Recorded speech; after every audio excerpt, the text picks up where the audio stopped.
Again we will come to the topic that plant water relationship. ठीक है, plant water relationship में next topic है हमारा absorption of water by the roots from the soil. Then earlier video we discussed about that the types of water and which organ is responsible for the absorption of water in case of plants. Then हम लोगों ने देखा था that only the roots are responsible for the absorption of water. Means root is the only organ that is responsible for the absorption of water from the soil. ये तो fix हो गया कि roots are absorb the water, but how the roots are absorb the water and which type of water roots are absorbed. So in earlier video I discussed about only the capillary water is absorbed by the root for the development of plant. ठीक है, basically there are 4 types of water is present in a soil, but out of this 4 type of water only capillary water is absorbed by the roots from the soil for the development of the plant. ठीक है, अब ये भी समझ गया कि capillary water ही absorb किया जाता है, but how that absorption is takes place and how that roots are responsible to absorb the water from the soil. Let's see in this video.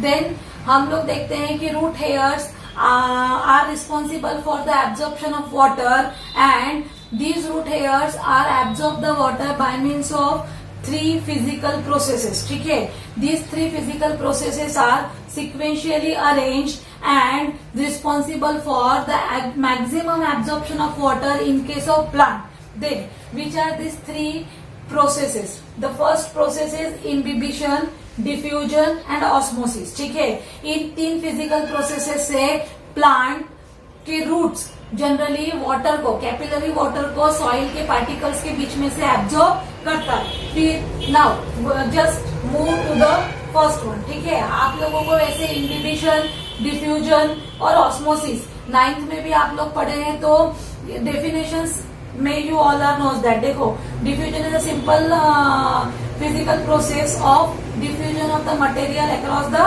Plasma membrane और अक्रॉस द मेम्ब्रेन और concentration gradient. ठीक है, likewise हम consider करते हैं simple diffusion और facilitated diffusion, अलग अलग टाइप का हो सकता है. फिर इसके अलावा osmosis means movement of water from region of higher concentration to region of lower concentration. और इनबिबिशन मीन्स सिंपली हम बोलते हैं कि एब्जॉर्प्शन ऑफ वाटर. फिर अब let's discuss that all these 3 processes by means of absorption of water by the roots from the soil. इस phenomenon में कि roots पानी को कैसे absorb करते हैं, ये 3 physical processes कैसे work करती है, हम इस वीडियो में देखते हैं. Now let's go with the first process called as imbibition. Imbibition means what? Imbibition means it is the process by which the swelling of hydrophilic, ठीक है, कौन सा, hydrophilic colloids due to the absorption of water takes place. ठीक है, means process of swelling of hydrophilic colloids due to the absorption of water is called imbibition. और imbibition means swelling of hydrophilic particles, okay, because of absorption of water. It is called imbibition. अब imbibition तो हो रहा है, as you all are see that example in your home. आप लोगों ने अपने घरों में भी ये एग्जाम्पल पहले भी देखा होगा, और नहीं देखा होगा तो you all will observe that by doing some activities like soaking of seed.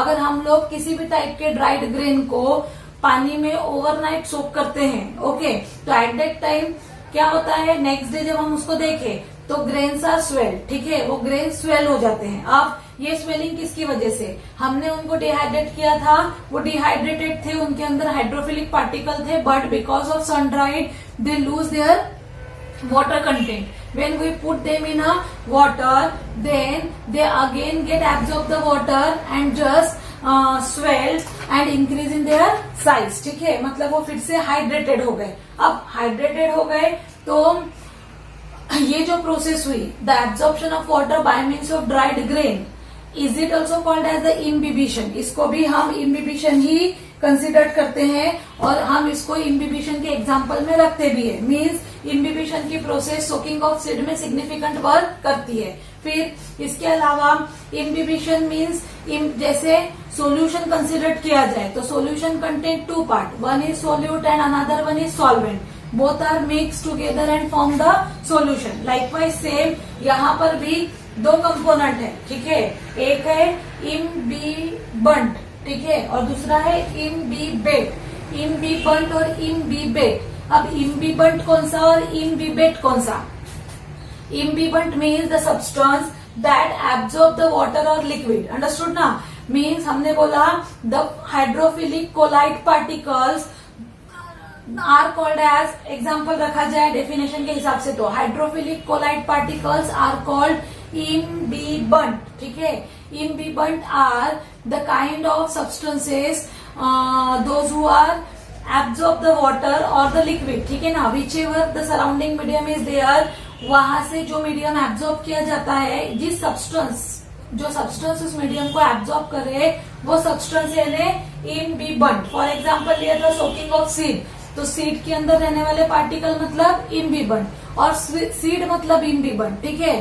फिर सेकेंड पार्ट है इसी का इम्बिबिशन में, is it called imbibate. Imbibate means what? Imbibate means that medium water और लिक्विड दैट गेट इम्बिब्ड, ठीक है ना, जो एब्जॉर्ब हो जाने वाला है वो मीडियम। फॉर एग्जाम्पल वाटर, जिसमें हमने सीड को सोक किया था, तो वाटर हो गया इम्बिबेट और सीड हो गए इम्बिबंट, अंडरस्टूड ना? Means this particles are always hydrophilic colloid. Imbibant it is a particle that is always hydrophilic colloid and imbibate means the water or liquid that is swell the hydrophilic particle।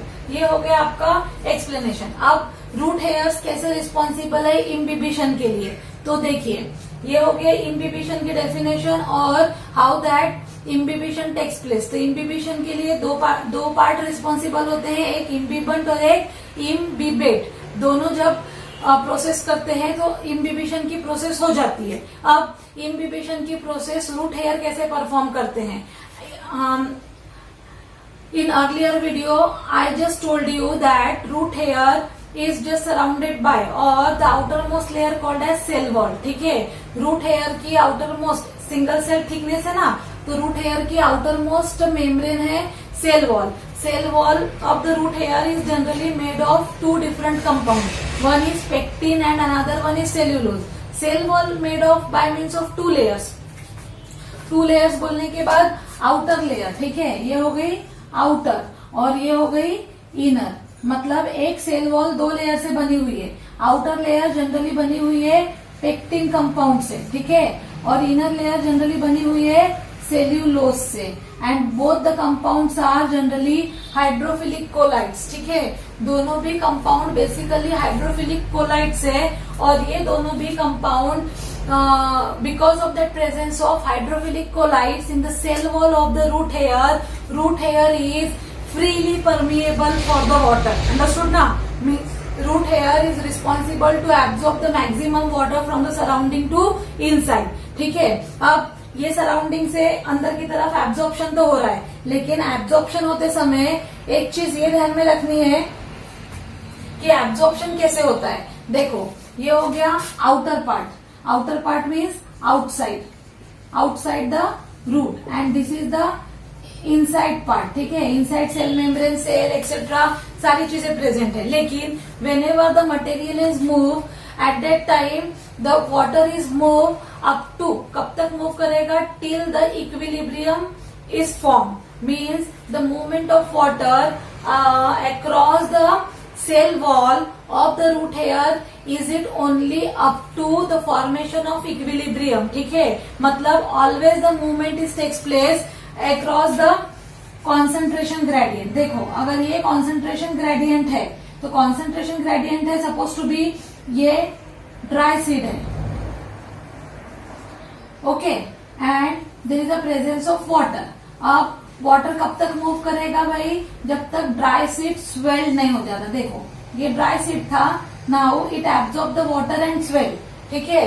But once the time come after that, अगर इस swell seed को हम पानी में एक दिन के बाद 2 दिन, 3 दिन, 4 दिन या 8 दिन भी रखेंगे तो ये और इंक्रीज होना है क्या साइज में? नहीं, क्योंकि एक मैक्सिमम लिमिट है. उस maximum limit, it means that the concentration of water inside the seed and outside the seed, both the sides are same.